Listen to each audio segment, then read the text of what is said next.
Welcome back.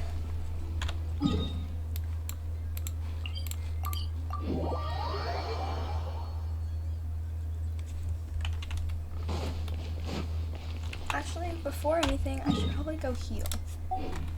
So...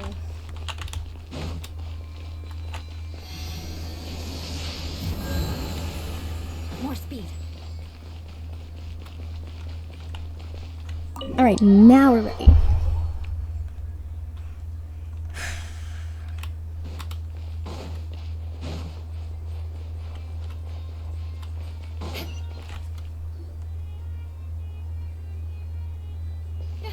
You're here! Finally! Is something wrong? Monsieur Durvalette and Lady Furina, they seem to have gotten into a dispute. Please go see for yourself.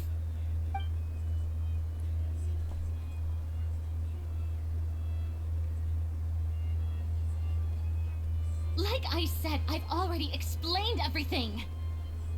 And yet the problem has not been properly solved. There is little space for excuses between us.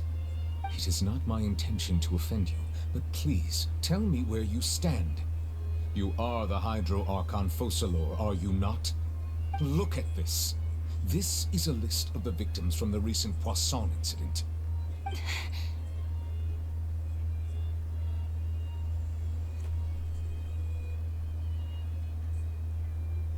You mean... they're all... We did not arrive in time to avert this disaster, and I will not have it happen again. I will say this once more. You must tell me everything you know. Yesterday, I found 3 stone slates in some ancient ruins near Poisson. Do you know anything about those? Seriously? You're questioning me like this is a court case now. I don't know anything about that. But you found them in some ancient ruins, you say? That's correct, which is why I came to ask you some questions. There should have been 4 slates, but one of them was missing. The other 3 featured different images that seemed to correlate to the prophecy. The prophecy?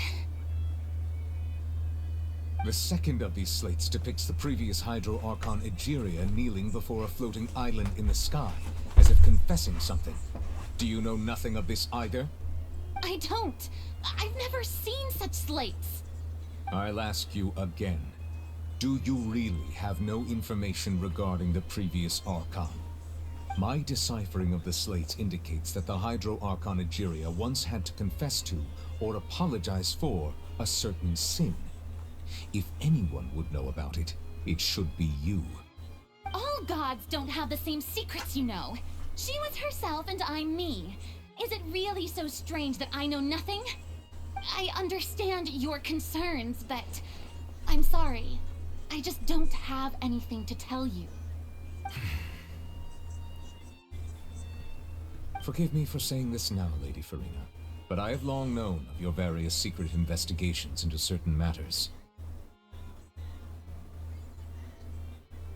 There are several indications that you have been investigating the prophecy on the sly. This is not strange in itself, considering that you are the Hydro Archon.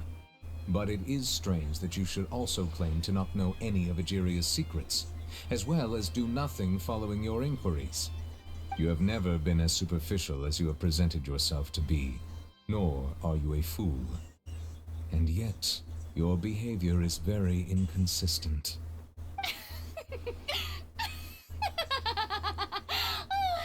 So you've been watching me all this time, have you? I didn't think you were that type. You... Well, since you know about my secret investigations, then you should know I'm actually working to take care of it. There's no point questioning or suspecting me. You're the Eudix, but you're still my subordinate. You should be following my lead. Just trust in me, you're Archon, and do as I say. Never mind whether you can truly convince yourself to or not. It'll all turn out fine. That's all I have to say. We do not discuss this matter again. Oh, the opera's about to start. Toodles! Okay.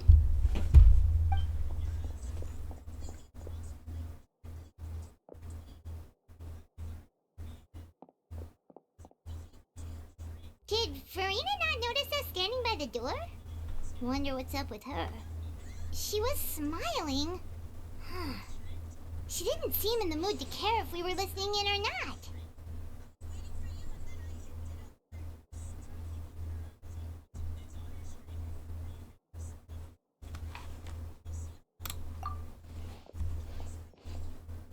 I assume you've been outside for a while now? Oh, you noticed. Seems Furina didn't even realize we were here.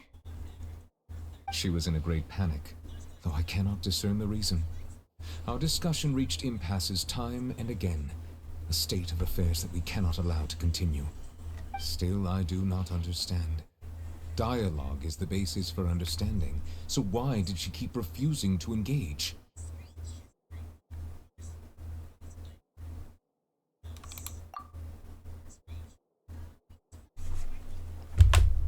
Everyone in her inner circle has noticed that she is hiding some secret. The issue is her attitude. I fear that she will not reveal anything unless absolutely forced to. We may have to create a situation in which she will have no choice but to speak. Oh? Like what? Normally, people will only reveal the truth when standing trial. Perhaps we must have the Hydro Archon experience just such a scenario. But Furina's seen so many trials, and she's really good at dodging questions. How do we make sure that she won't just slip away at the first chance she gets? We will need to consider this thoroughly, join forces with various parties, and then do what we can. If at all possible, I would prefer to recuse myself from this affair, but we must prevent the prophecy from coming to pass. This may be cruel to her, but all Fontaine is in crisis. The information a god possesses is too precious, and so we must take a chance on this. But who will lend us their aid to do such a thing? A few days later, on a boat somewhere in quiet Poisson.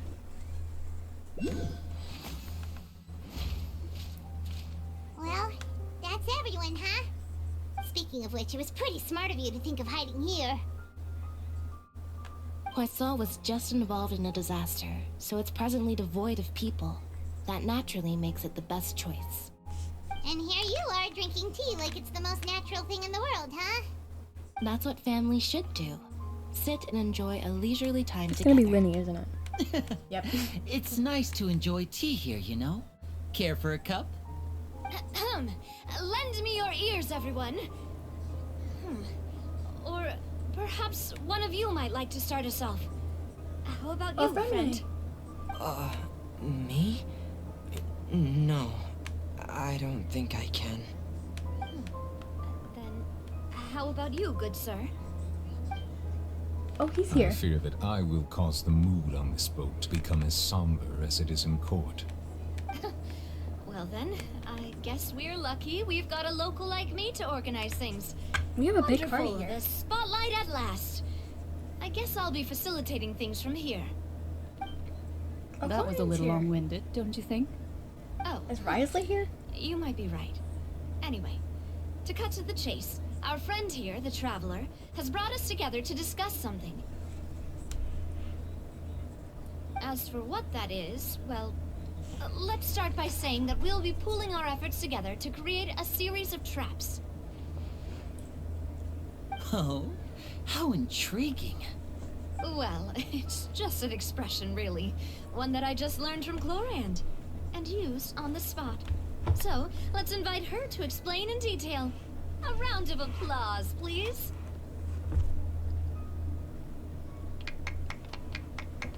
Huh? Didn't you say that you would be facilitating this? Oh, come now. Your work doesn't involve much public speaking, right? This is a good chance to practice. You might even pick up some fancy oratory tricks to impress your boss with in the future. I see. And what does my boss say? He is glad that you consider him your boss. Do go on.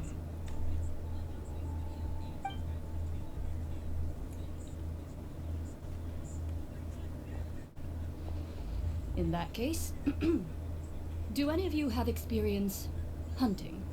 Not that I recall. Fremine and I once used a wooden stick in a basket to catch wild rabbits when we were younger. As for Lynette, oh, right. You were sick that day, weren't you? I've also gone diving to catch some fish before. Does that count? I'm afraid not. You may or may not have heard, but Fontaine once played host to a group known as the Marechaussee Hunters. Though that was their name, they did not hunt animals, but rather various monsters left behind by the ancient dynasty of King Remus. Today, Fontaine's monster population has already thinned greatly, so the hunters have blended back into society, taking up arms in other lines of work. They even left a unique methodology of hunting in their wake.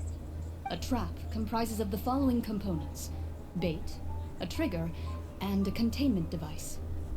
Sometimes a lethal implement will also be necessary to deal with the prey. So, if we were to build a trap together, right now, what would you choose to build it with? For me, I would prefer something basket-shaped. Pigeons and rabbits will see the bait and naturally enter the snare. Our line of work requires a deft hand, and we're some of the best in the industry, so you can count on our techniques. You used some of those techniques while moving the people of Poisson, didn't you? My subordinates mentioned that you even performed some magic for the bawling children. Yes, and I even managed to gather some intelligence in the meantime. I'm quite the multitasker if I do say so myself. I'm afraid I can't claim that as my strong suit. I prefer more stable methods, like placing bait in the water and waiting for the fish to come within reach. That's the kind of method I would count on. Calm and steady. Exactly the kind of person who would catch loads of fish. And I can be their assistant. With discretion, I'm sure. I'd probably use some sort of mechanical animal. Papa once bought me some small clockwork squirrels, mice, and such. When placed in the forest, they can attract others of their kind. I remember that you liked those too, didn't you? I did. And that would be a good way to go about it. If they're realistic enough, animals of the same kind will follow them all the way to the trap. What about you, Monsieur Neuvillette? I fear I do not have any related experience. That makes sense. You usually solve problems directly, without the use of any such tricks. But I do have one more question for you, Monsieur. If we were to create a trap now, how would you design it? I would like for it to be effective, but bring no harm to the prey. A more gentle trap would be ideal. Kind, as always. Sorry, I was working on the thumbnail. However, our intention doesn't necessarily change the containment device and the type of implement we need. If we wanted to kill the prey in one strike, we would need a powerful implement. However, that also goes for prey that must be captured and safely contained. Wait, why is that? Only a hunter who's a true expert at subduing their prey can snare it without harming it. The line that divides life and death is often exceedingly thin. So are we going hunting together? Huh. We hadn't thought of seeing ourselves as hunters. It kinda works, but maybe it's still not the best metaphor. If our means of capturing and dealing with our prey is to put them on trial, then the hunting metaphor is actually quite accurate.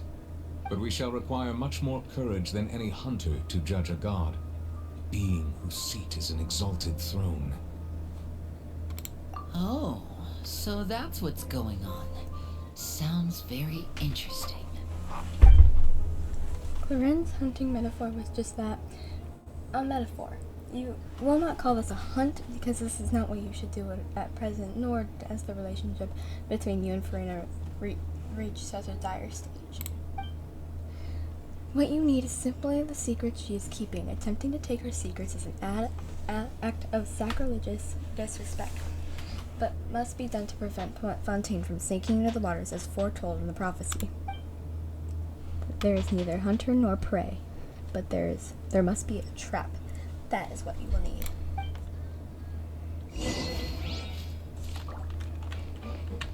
We can recreate the moment. I'm just kidding.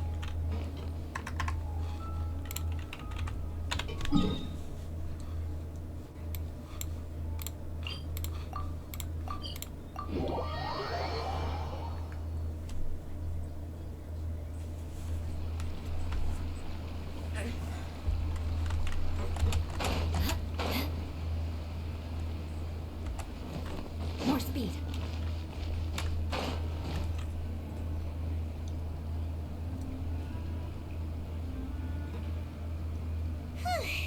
It's been a tough few days, hasn't it?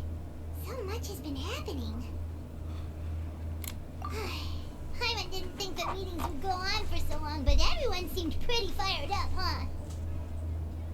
Hyman thought they'd be at least a little frightened. Well, Fremine was, now that Hyman thinks about it, but everyone else just looked a little surprised. Well, it's hard to say. Hyman doesn't have any experience with this sort of thing. But with you around, Hyman sure will do great. After all, you're the most reliable person in the world, aren't you? Huh? Did you just pour some tea?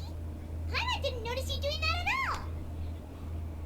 Then what's that? Hyman's never seen that cup before. Don't be frightened. I'm just joining you two for tea. Who is that? I merely refrained from saying anything till now. Who's that voice? But there's no one here. What a strange conclusion, but also such an interesting one. Whose voice is that? You two make such a fascinating combo, and yet even you feel confused. As such, I couldn't resist but come by for some tea and a chat. Consider me a passerby, just accepting a commission from my friend's disciple on a whim. Friend's disciple, so this is one of the friends of Mona's master? Precisely. Call me N, a mage who wanders the world. At least, that's how my friends have suggested that I introduce myself. The prophecy. Yes, what has been prophesied will be fulfilled. You may view such things as the history of the future. What's the future?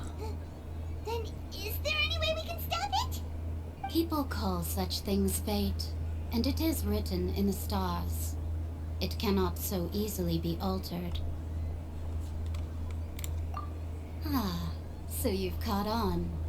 Just as prophecies are usually only the future as seen from the perspectives of the gods, could things be happening in hidden corners where the gods' gaze does not fall?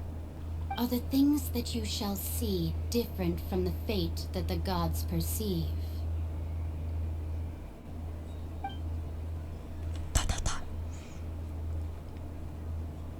What is she talking about? It all sounds really impressive and important and stuff, but it also sounds kind of scary. The tea in the teacup is just about gone as well. I believe that you understand, right? Some things are insignificant, but others you must reach out to change. Ultimately, fate shall serve as your only guide, no matter what will happen in Tevat's future. All you need to do is to play your part. This was good tea, by the way. Thank you for your hospitality. Well, that'll be all for today. The voice. It's gone. Mage N, is this the clue you're leaving for us?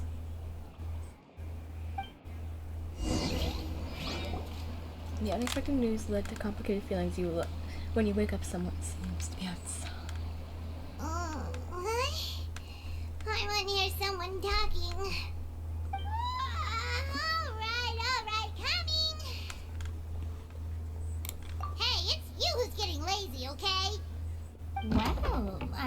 I've walked in on some lively banter. Mona! Fine, just fine. I went to take part in that Steambird panel. It turned out to be more interesting than I expected. Not all Fontanians are pessimistic about this. One journalist mentioned that sitting around and waiting for the end to come would be wrong, and that they should make their own rescue preparations. I agreed, so we had a brief chat with her. Did she have pink hair by any chance? Why, yes, it was Charlotte. I assume you've heard of her, no? That daredevil journalist? I'm in full support of her view. Prophecies are very important, but how can people allow their lives to be commandeered by just a few words? That's right! Paimon's glad to hear something sensible for once. Ah, yes.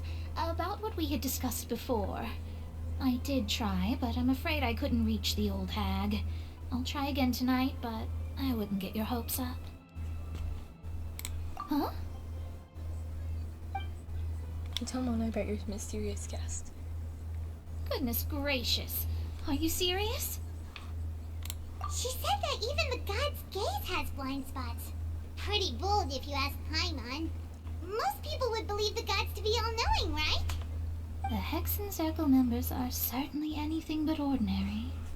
As for the mage named N, the old hag has mentioned her a few times. She said that N's sense of direction is incredible, and that she loves guiding those who are lost. But I've never met her, and if she were still alive, she'd be... Well, suffice it to say that the hag's at least a few hundred now, and N's been around for longer than that. Whoa. The Hexen Circle sounds like a scary group. But they must really stay in shape to live so long. Their abilities alone are pretty terrifying. If she came to see you personally, then the problem you're facing must truly be of great importance. Well, it's not like Paimon could understand anything she said. Yes, she was quite cryptic, but I suspect she means that there is still a way to turn things around. She didn't say when or what that would be, though, so... Perhaps it is something that you cannot know right now. True, her words were meant as a helpful hint. What was that the best answer that my question could have gotten? Traveler, Paimon, are you two all right? Oh, we're fine. We're just a little down right now. It kind of feels like the end is coming, you know? I see. I feel that same sense of desperation, too. I guess you could consider me someone who has often witnessed fate. So far as I have seen, it cannot be swayed. But even so, I still hope for, and believe in, miracles. Astrology is eternal and rational, but fate may not be. It is cruel, but it can also be beautiful. Perhaps that's what N was trying to tell you. Not to lose heart, and to believe that what you are seeing playing out before you is not yet set in stone. I did originally think of steering clear of all this, but I couldn't. Even if this is all futile, I still wish to help everyone. If we don't struggle to the last, then how can we face the end when it comes?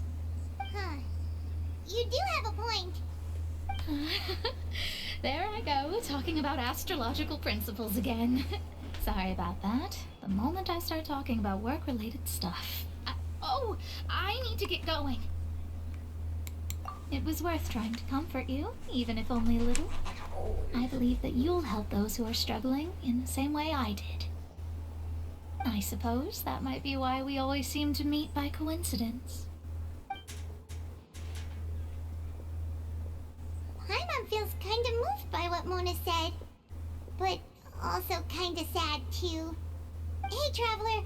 Paimon suddenly feels like going outside for a walk. Let's go. Let's walk around the city, shall we?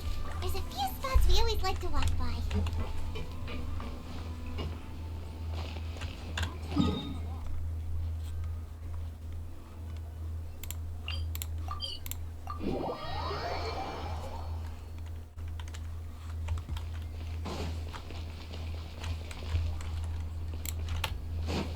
Cookie's really laying weirdly on the bed. back there. And if you watched my Life is Full of Surprises videos, you know which bed I'm talking about.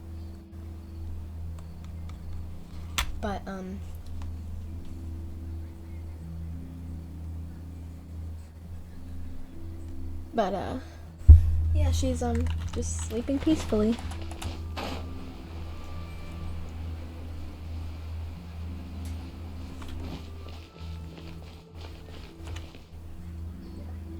Huh? Our names are written in this newspaper. What's going on? Let Paimon see! The underwater stronghold, the Fortress of Meripede, has continued in its noble autonomy, but that does not mean that others cannot interact with it. My recent attempts to enter the fortress bore little fruit. Huh. Guess Charlotte still hasn't given up on that. Thus, did an Outlander friend become the focus of this report? A blind adventurer with their white fairy, legends trailing in their wake. It is said that this mysterious traveler once visited the underwater fortress. So while the fortress's interior remains a mystery behind closed doors, do not fear, for the tales of the traveler contain surprises in spades. Journalist Charlotte's biggest scoop yet, the Traveler's Trail, World Walker. Huh. Charlotte took so many awesome photos of us and we never even noticed her. She hasn't been able to get a hold of anything at the fortress, so since we're easier to find, she's using us as the subject matter instead? Ugh, seriously? Well, fine. Those headlines and photos do look cool, so Paimon will forgive her this time.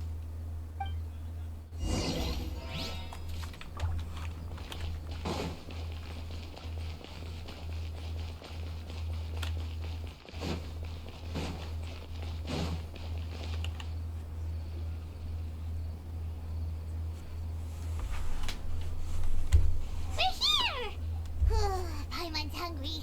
Should we go in and get something to eat?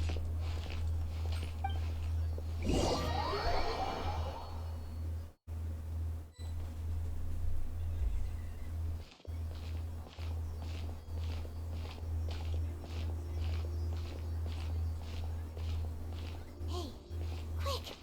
Look! That's the limited edition, only 16 slices a day cake! It was so delicious the last time we tried it. Despite the tense situation we were in, let's give it another go. I'm sure it'll be great. One slice of cake, please. Someone showed up after all. Oh, wait, you're the one from the Palais Mermonia. Oh, are you here to buy cake too? It seems Monsieur Nervalette was right. You really can eat. Wait, did he really say something like that? That's right. Even he has his own preferences when it comes to food. As for me, I love the cake and coffee here. Do you come here often? Did you see that? She like Usually went into her every day. idle pose. And then she walked. Every day? It's part of my daily schedule, apart from work. I shall have my cake and coffee. Then what if someone told you one day that this place would be closing soon, and you wouldn't get to eat cake here anymore? What would you think? But why would it close? Well, Paimon doesn't know either, but maybe the waters will rise tomorrow. You know, like in the prophecy. Oh, the prophecy. To be honest, I haven't paid much attention to that. No, still, even if there'd be no more cake tomorrow, that wouldn't keep me from having some today. No, it's the same for eating in general. You might not be able to eat tomorrow, but if you can do so today, then you should carry on. That's what people call living, you know.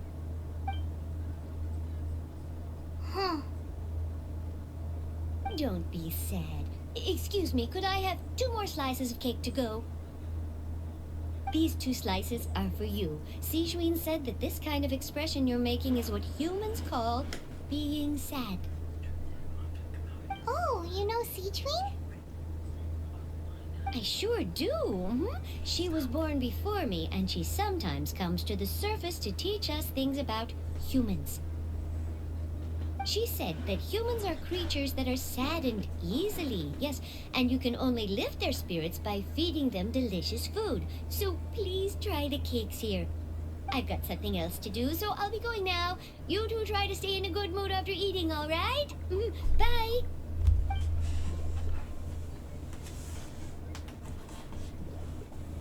She's a little And late. there she goes. Alright, let's dig in. I'm unsure this cake will be delicious. You share a glance with Paimon and snarf down the cake. It's more delicious than last time. And the flavor gets even better with a sip of tea. It sure would be nice if we could come again tomorrow. Sure would be nice if we could always eat delicious food here.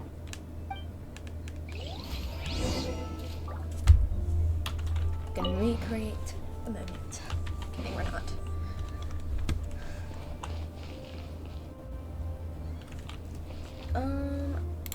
I know this part was a little shorter than last time, but I'll see you guys in the next one. Bye! I'm gonna take a picture of these pretty flowers. Here! That's a creepy look, but that's okay, right? Bye!